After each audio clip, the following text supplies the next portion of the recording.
Live from Connecticut's newsroom, Fox 61 and The Current, bringing you more local coverage.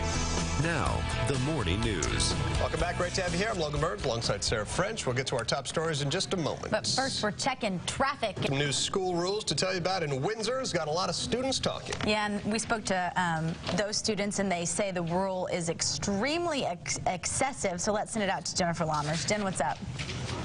Well, Sarah, we're talking about a ban on swearing. How about that? And a lot of kids that we talked to here at Windsor High School, they have their own four-letter words to say about it. And this is not the first time, by the way, that a swearing ban has been put in place here at Windsor High. It's also not the first time it's happened across the state. And if you want to read more on that, just go to this morning's Current. Guys, back to you. Jennifer Lammers live in Windsor. Thanks, Jen. Fire crews, meantime, say a propane heater is what caused a deadly fire in Newington on Wednesday. An elderly man was killed in that fire. It happened on Day Street, as you see some of the video. Fire crews say the heater was just kept too close to combustible materials.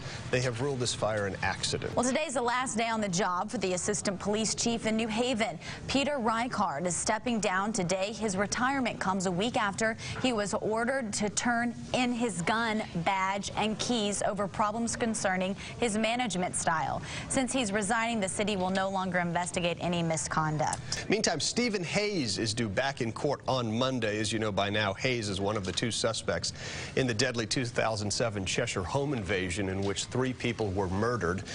Well, he spent several days in the hospital over a suspected drug overdose. Jury selection was suspended as a result for about 2 days.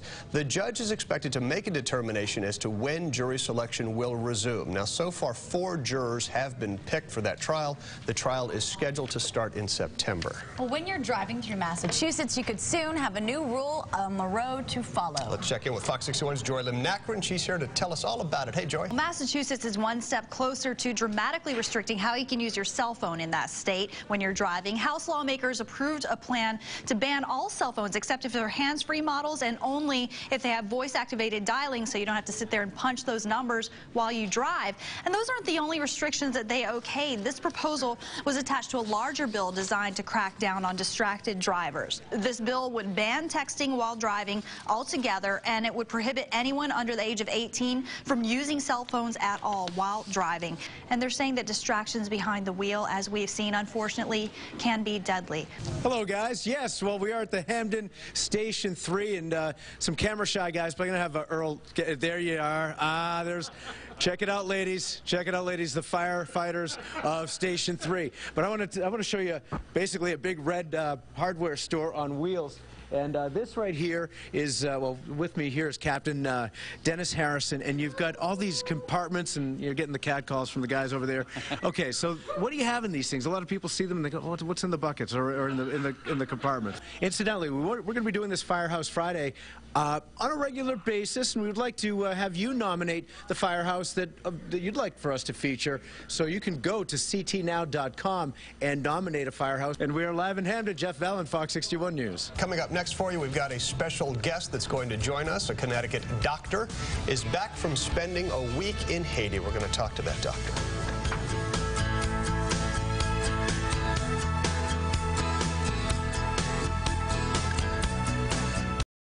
Welcome back. A Connecticut doctor is back from spending a week in Haiti. We had the pleasure of speaking to him on the phone just last week, and this week he's right in our studio, so we welcome Dr. Stephen Schutzer. Welcome. Such a pleasure to meet you. Nice to be here. We were just talking. Tell us about your trip. Well, it was an amazing experience. I call this trip the I don't know trip. I don't know where I was going, where I was staying, who I was taking care of, but it was an amazingly rewarding experience. Dr. Schutzer, thank you so much. Pleasure meeting you, and thank you for going over and helping so many people. All my pleasure. Rachel, over to you. All right, Sarah, unfortunately, we went from a great ride to one now that has a bunch of problems. Let's go outside because this is a big mess, and it has brought traffic to a screeching halt on the westbound side of 84. This is the delay by exit 58. Now, you see all the flashing lights up ahead. This is right out by exit 57, right past 57 where the HOV lane puts you on the highway. So that's the only thing. So that's all going into Hartford? That's all going into Hartford. Oh, that's bad on a Friday morning. All right. Yep. Hopefully, state police get another lane open soon. All right. I no weather problems out there this morning, Rach. It's, yeah, it was dry at the moment, a little frosty, but there's a big problem about to happen. Bundle up at the bus stop this morning in a clear, dry, cold, little frosty, 32 this afternoon. Your cast has 29 in Litchfield and 31 at Bristol. And it's a light wind today. That's the good news there. Not too much wind. Salisbury just 28 degrees. Clouds take over as we go on into the late afternoon. And then tonight, the big blizzard to our south into tomorrow. Well, we have just a mostly cloudy sky and a gusty breeze. 20s tomorrow. Sunshine, breezy at 29 on Sunday. Hey, Joe, we were talking, is today National Meteorologist It's Day? National Weather Person's Day today. Yes, yes. I want to thank the folks down Mohegan Sun. Mohegan Sun sent us up nice chocolate-covered pictures of ourselves and everything. So Do we thanks to the get folks to down eat there. the chocolate? Yes, we have some chocolate for you. Did you bring it in? Yes, it's right here. Oh, We do yes. have it. Yes, I'll show that to you next hour. We didn't get you Well, we'll get him something this weekend and That's bring okay. it Go buy him Monday. something from the vending machine. I actually brought you a piece of salmon. I have it down. Oh, thanks so much. I appreciate that. Well, still ahead on the Fox 61 Morning News, our very own Logan Burns is giving us the insight to great food, great everything for the Super Bowl party. You don't want to miss this after the break. Welcome back. If you're planning the ultimate Super Bowl party, but you're not so super in the kitchen, we've got some tips for you.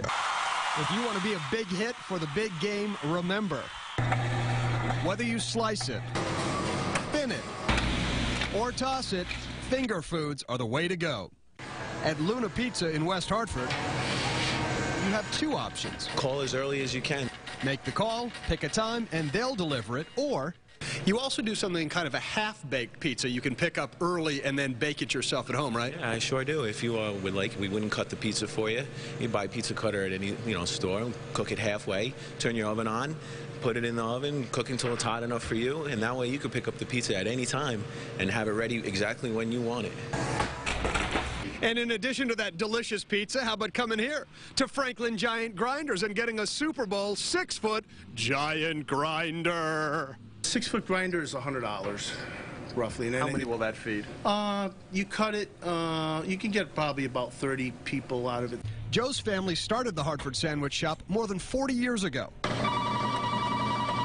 He says on Super Bowl Sunday, the line is out the door. We cut the bread completely. We don't fold our meats.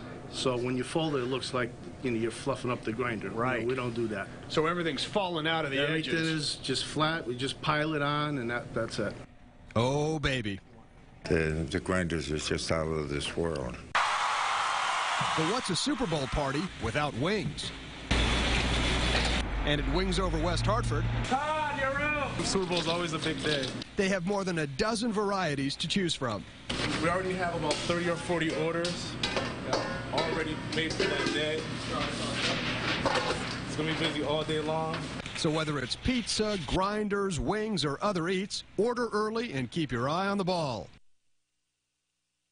Yeah. Fun. I wish I could have had that assignment. I ate a lot that day, everything that you saw we were eating, so it was fun. The National Restaurant Association says about 15% of Americans serve takeout on Super Bowl Sunday. I thought that was kind of low, only 15%. But Maybe a lot of people make their foods. Maybe, yeah. Anyway, well, other finger foods to enjoy: ribs, chips, salsa, quesadillas. We had Kevin Cottle on the show last week. Do you remember when he came in on the midday news? He made homemade wings, these jalapenos with this cream cheese stuff in them. Oh, yeah. Homemade salsa, dip. Oh, it was so good. We were chowing down on that. I love it.